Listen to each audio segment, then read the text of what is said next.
Hoy día vamos a hablar de funciones y son hartas cosas las que rodean a las funciones y que debemos aprender de las funciones. Así que trataré de hacer un repaso o como un encaminamiento a través de, de todas estas cositas. Entonces, en primer lugar, tenemos que definir una función como una relación entre conjuntos. Una relación entre conjuntos que va a estar definida por una serie de condiciones que nosotros podemos establecer aritméticamente.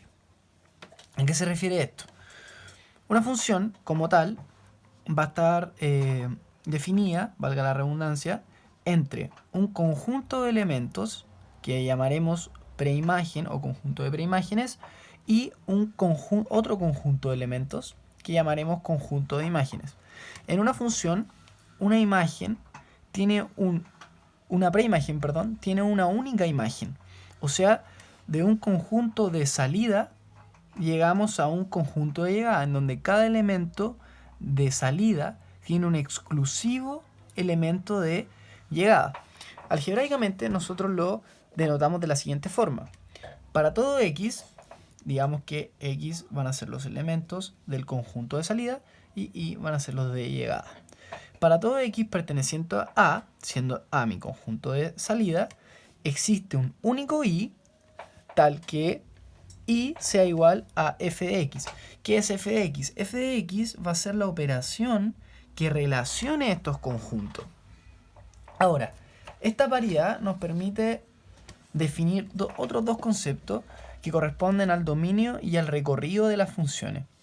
El dominio va a ser la definición del conjunto de elementos que puede contener mi función, o sea, todos los posibles valores que puede tomar x en la función y que va a estar definido por o condicionado por esto de acá, que es que nuestro conjunto de salida es un subconjunto de los reales. Por lo tanto, cualquier número o expresión que representase un número que no pertenece al conjunto de los reales no forma parte del dominio de la función. Y eso va a depender, obviamente, de cada función y los puntos de indeterminación que podría tener cada función. Por otro lado, en el conjunto de llegada, nosotros definimos recorrido como el conjunto de valores de y a los que puede llegar la función. Porque, por ejemplo, si nosotros tuviéramos una función f de x igual x cuadrado, independiente que nosotros en nuestro dominio podamos tomar a cualquier número real, vale decir menos 1, 2, menos 1000, 2000, el resultado al que yo voy a llegar, o el conjunto de resultados al que voy a llegar, siempre va a ser positivo. Nosotros sabemos que cualquier número al cuadrado va a entregar un resultado positivo siempre y cuando ese número esté en el conjunto de los reales. Entonces, el conjunto del recorrido, que son los posibles valores de y, va a estar condicionado también por la función con la cual yo esté trabajando. Ahora, esta paridad nos permite hacer una representación gráfica de las funciones. Esa representación gráfica nosotros la asociamos a un par ordenado. El par ordenado en el fondo es una orientación espacial del comportamiento de la función en un plano. ¿Cuál va a ser este plano? El plano R2, o también denotado R cruz R, que en el fondo relaciona un conjunto de números reales con otro conjunto de números reales, en donde vamos a encontrar en el eje horizontal a nuestro conjunto de salida y en el vertical a nuestro conjunto de llegada. Estos pares ordenados nos van a ir dando coordenadas que al juntar permiten modelar nuestra función. Ahora, si nosotros definimos una función, sea cual sea, por ejemplo esta de acá, que corresponde a la gráfica de x cubo, esa función como elemento geométrico, como elemento gráfico, puede estar sujeta a diferentes comportamientos o movimientos. ¿Cómo podemos definir esos movimientos? Bueno, nosotros vamos a hablar de que existe la traslación de funciones. Traslación de funciones. ¿Y a qué se refiere la traslación de funciones? La traslación de funciones se refiere a la posibilidad o a la herramienta que tenemos nosotros para poder desplazar las funciones en el plano. Ahora, ¿qué va a determinar hacia dónde y cuánto se mueve una función? Bueno, si nosotros tuviéramos una función f de x igual x y quisiéramos desplazarla hacia arriba, nos vamos a encontrar con que el valor en el cual tenemos que movernos es y, o sea, el valor de los conjuntos de llegada. ¿Cómo puedo hacer yo esto? Si yo le adiciono un c,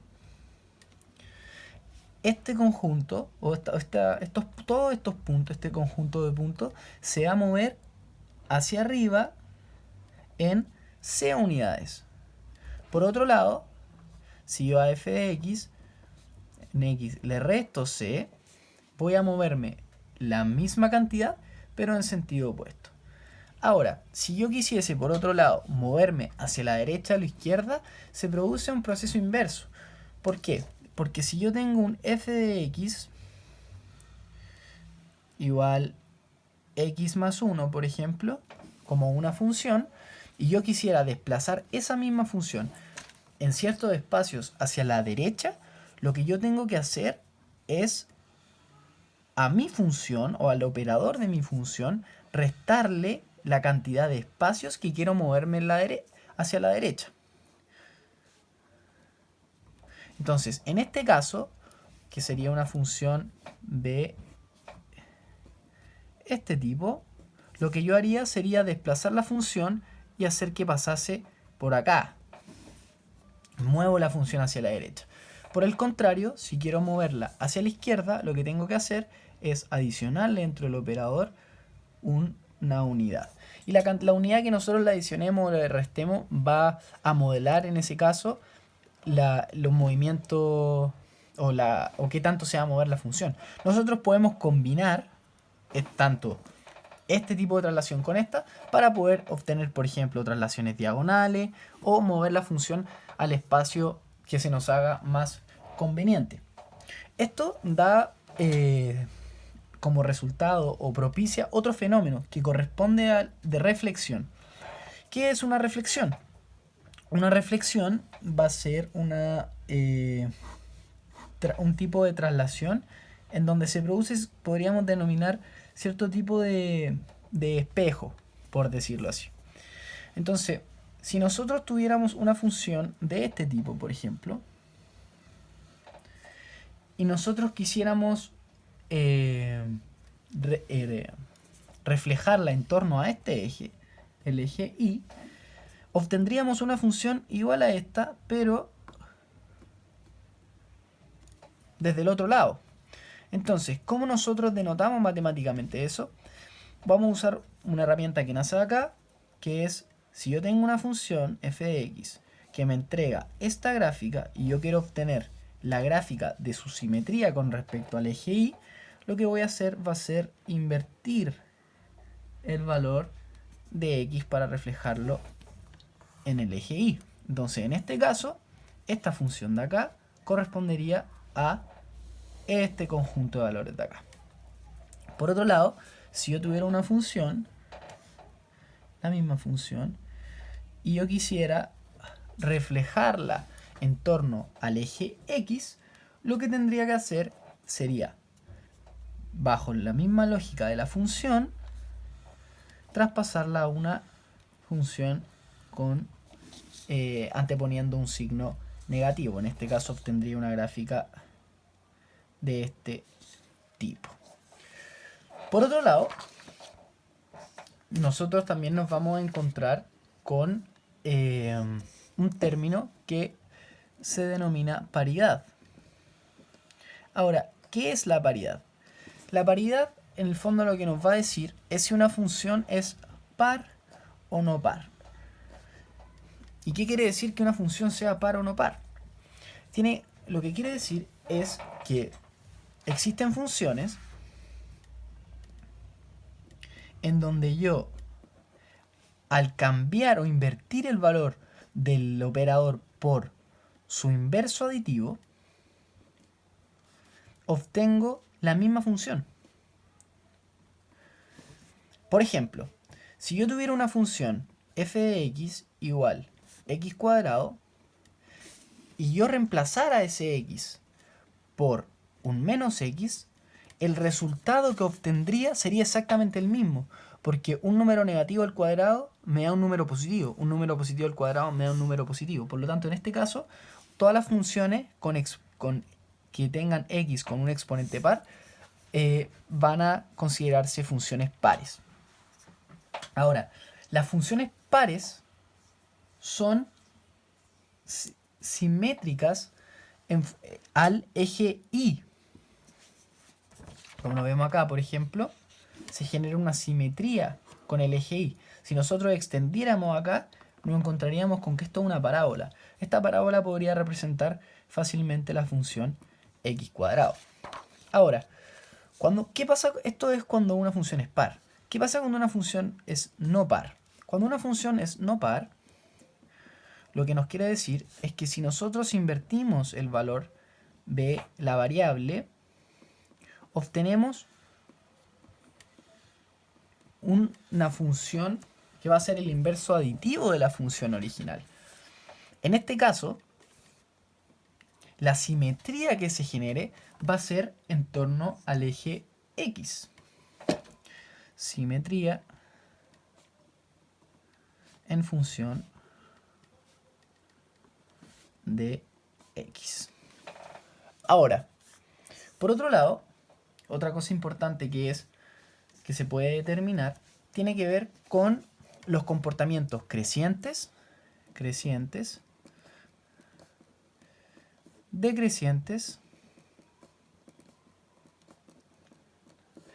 estrictamente crecientes, estrictamente decrecientes, monótonos y estrictamente monótonos.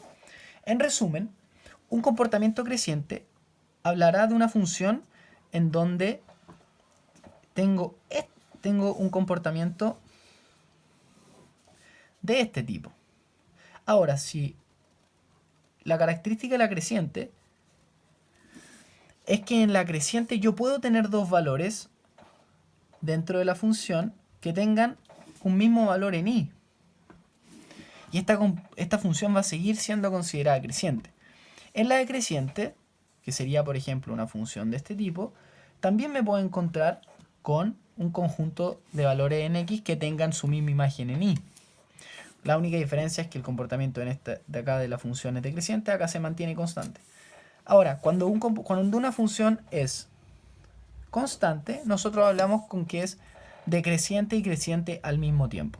Ahora, ¿qué pasa con una función que es estrictamente creciente? Cuando una función es estrictamente creciente, se refiere que al avanzar en x, siempre el valor que yo obtenga acá, va a ser mayor que el valor anterior en y.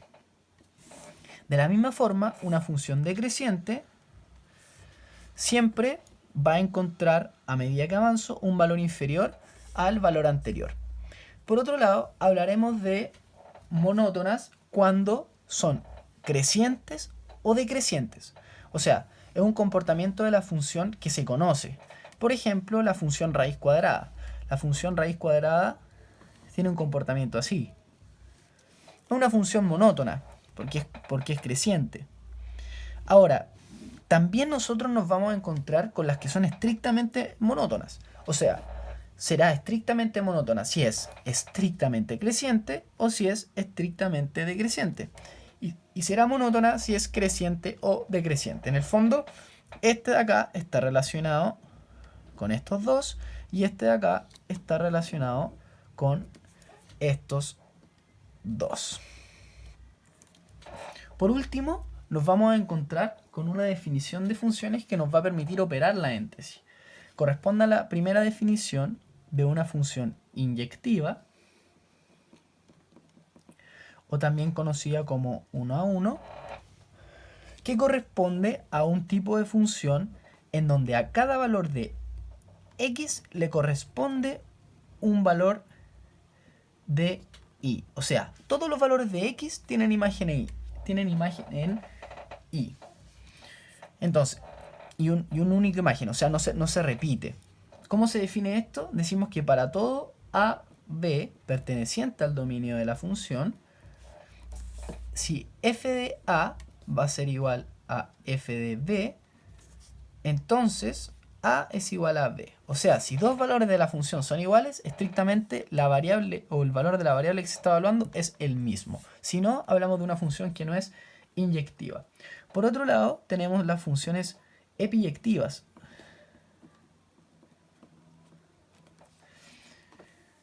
Las epiyectivas o sobreyectivas corresponden a las funciones en donde cada elemento del conjunto de llegada tiene un único elemento en el conjunto de salida. Nosotros la denotamos de la siguiente forma.